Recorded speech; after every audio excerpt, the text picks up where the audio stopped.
Maksudnya bukti apa? Setiap money game, setiap investasi abal-abal, setiap investasi yang fixed income dan high return, caranya dia selalu menunjukkan bukti.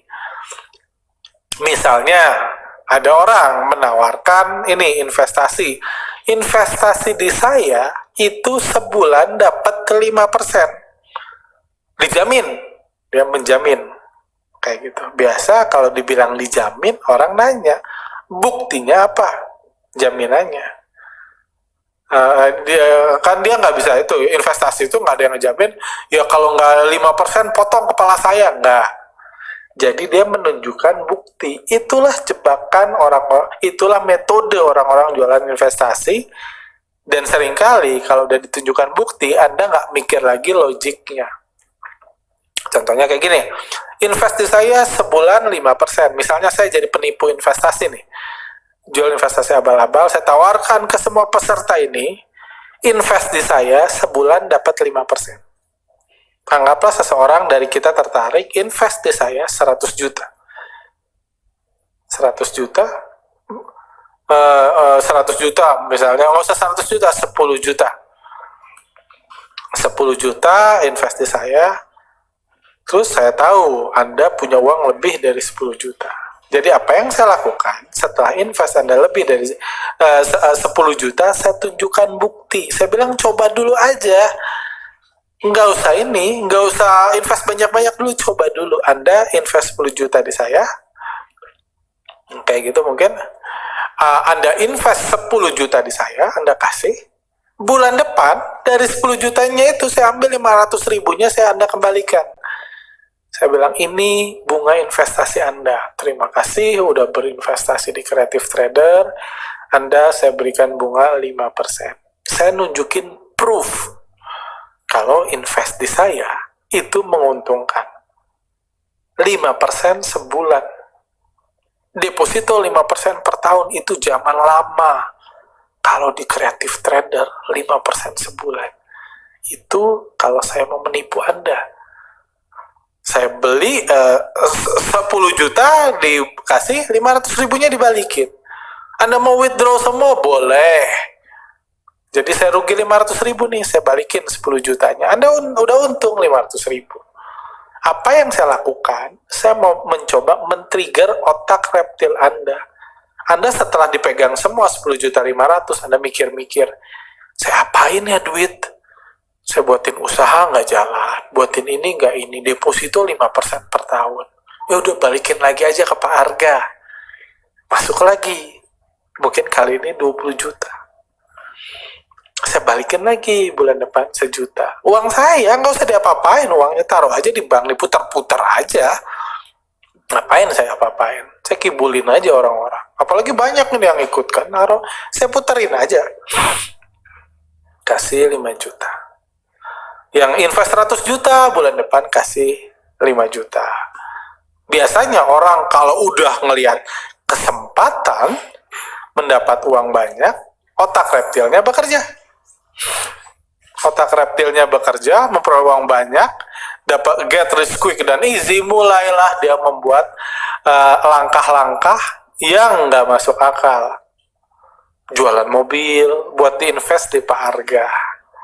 Jualan rumah, atau tabungan pensiun buat diinvest di Pak Arga 5% sebulan. Saya cuma muter-muterin aja, ketika udah banyak, saya rasa aduh udah cukup, saya tutup aja. Saya kabur misalnya. Saya kabur, bawa uang bermiliar-miliar.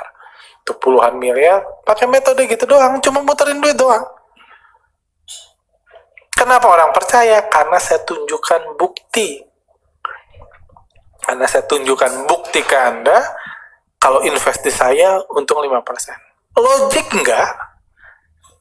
Jadi itu sebabnya yang saya bilang, for any investment, logic is much more important than proof. Logika itu jauh lebih penting dari bukti. Sudah terbukti, saya bisa memberikan bunga 5%, sudah terbukti. Kalau fungsinya cuma bukti. Tapi pertanyaannya, itu logis nggak? Logis nggak? Logis nggak saya bisa ngasih bunga 5% dan saya harus nyari Anda 5% sebulan? Logis nggak? Kenapa saya nggak ke BCA aja? Kenapa saya nggak ke BCA aja, minjem uang di BCA 50M gitu? Karena saya bisa menggandakan 60 miliar. 60 miliar 100M, dari 100M saya bisa kali 5% kali 12 ya kan 60. Modal 100M saya bisa dapat 60 miliar setahun. Saya bisa minjem di bank manapun. Kenapa saya nggak tawarin yang punya BCA, Jarum? Kenapa saya harus nawarin Anda? Kalau saya bisa menghasilkan uang 5% per bulan dari apapun yang saya bilang dari trading, dari bandarmologi, dari foreign flow atau apapun, kenapa saya nggak datangin orang yang punya Jarum aja, orang terkait di Indonesia, saya bilang, Pak, saran saya tutup aja tuh rokok Jarum, tutup, bank BCA-nya ditutup aja, uangnya dijual aja semua, uangnya saya kasih bungakan 60% per tahun. Mereka pun pertumbuhan kekayaannya nggak pernah 60% setahun. Jadi itu nggak logis. Fix ya. Orang bisa untung 5% per tahun? Bisa. Per bulan? Bisa. Saya bisa untung 5% per bulan di saham? Bisa. Tapi nggak fix. Nggak fix, nggak selalu. Kalau orang bisa fix, berarti itu sudah sudah nggak logis. Jadi itu yang harus Anda ingat. For any investment, logic is much more important than proof. Kalau Anda bisa ingat ini terus dalam hidup Anda, ketika orang yang menawarkan investasi, hal yang pertama yang Anda cari bukan buktinya. Karena bukti gampang dibuat. Bukti gampang, dia diputarin aja uangnya. Atau modal dulu saya, 100 juta saya kasih dulu 5 juta ke Anda. Karena saya tahu kalau Anda di itu otak reptil Anda akan bekerja. Otak reptil Anda bekerja, Anda akan taruh duit lebih banyak. Karena Anda tahu di luar sana nggak ada tuh kerjaan yang 5% dari harta Anda bertumbuh 5% dalam sebulan. Nggak ada. Jadi pertanyaannya logis nggak? Kalau nggak logis, lupakan proof. Jadi sangat berhati-hati dengan investasi apapun itu yang menawarkan fixed income dan high return. Itu sebabnya kalau Anda pelajari, zaman sekarang orang jualan investasi modalnya adalah screen cap. Screen cap portfolio. Beli robot saya, setiap hari dia ngeluarin screen cap profit. Karena dia butuh nunjukin logis. Nunjukin proof. Lihat nih, saya cuan. Lihat di WhatsApp rekomendasi saham saya tadi pagi. Lihat ini dia nunjukin proof.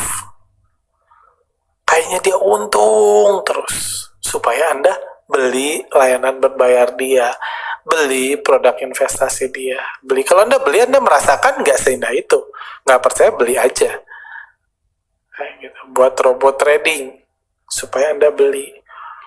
Itulah jebakan dari investasi di mana nggak logis, tapi nunjukin bukti. Banyak banget umumnya orang investasi gagal karena nggak berpikir logis.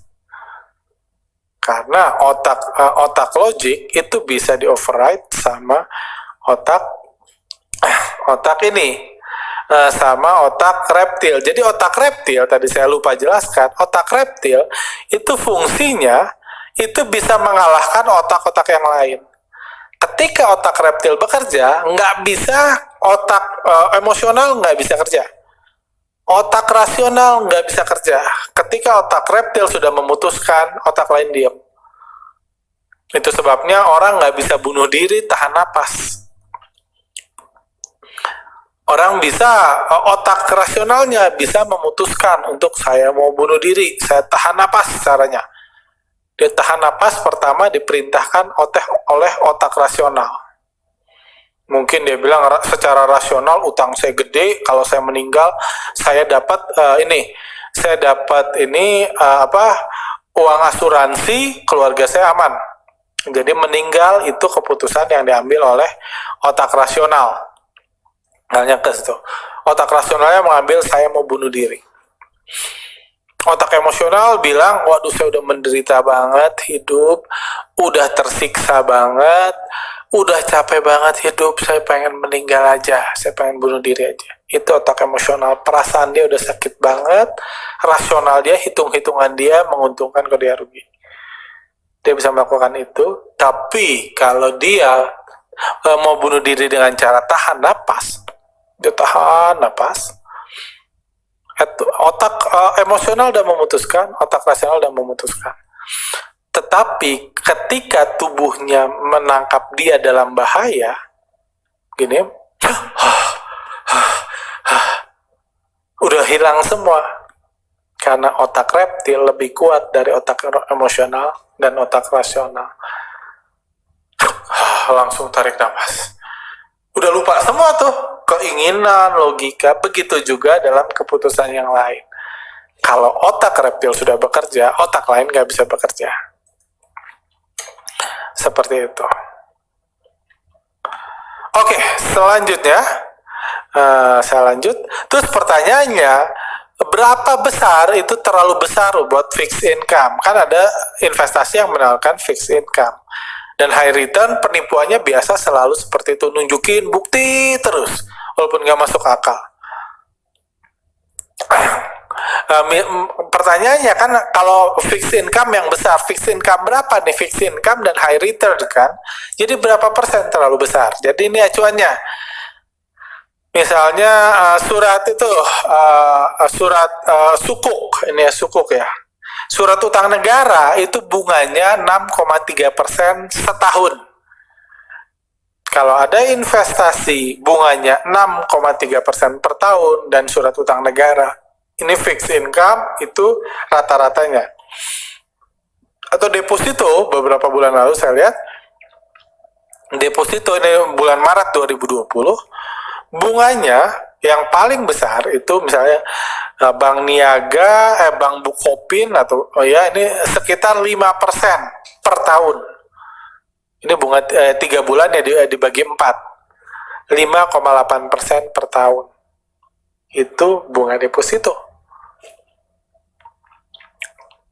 16, 15, atau kalau Anda mau yang risiko sedikit lebih tinggi, fixed income, bisa minjem duit ke perusahaan, obligasi. Bunganya adalah 8,2% per tahun kalau Anda beli obligasinya Indosat. Tingkat bunga 8,25% per tahun. Ini fixed income. Jadi inilah fixed income. Semuanya per tahun, ada yang 5, ada yang 6, ada yang 8. Berarti kalau Anda udah dengar orang, di saya setahun 20%. Itu udah jauh lebih besar dari manapun. Fixed income yang ini misalnya Indosat, ini minjemin duit ke Indosat yang bunganya paling besar, kalau Indosatnya bangkrut hilang juga uang kita. Paling aman ke negara 6%. Kayak gitu. Jadi kalau Anda udah ketemu jauh lebih besar dari 8% lah enggak, itu sudah sangat-sangat berbahaya. Apalagi bunganya 5% sebulan. Atau ikut rekomendasi, sehari udah cuan 5%. Sehari 5% kali 300 saja udah berapa ribu persen. Itu nggak logis. Kenapa Indosat nggak beli rekomendasi aja? Nggak trading saham aja, ngapain dia ngurus Indosat kalau 5% sehari? Itu udah nggak logis. Jadi ingat, jadi inilah fixed income yang berbahaya, dan tujuannya, hal yang harus Anda ingat dalam berinvestasi adalah selalu ingat tujuan awal kita.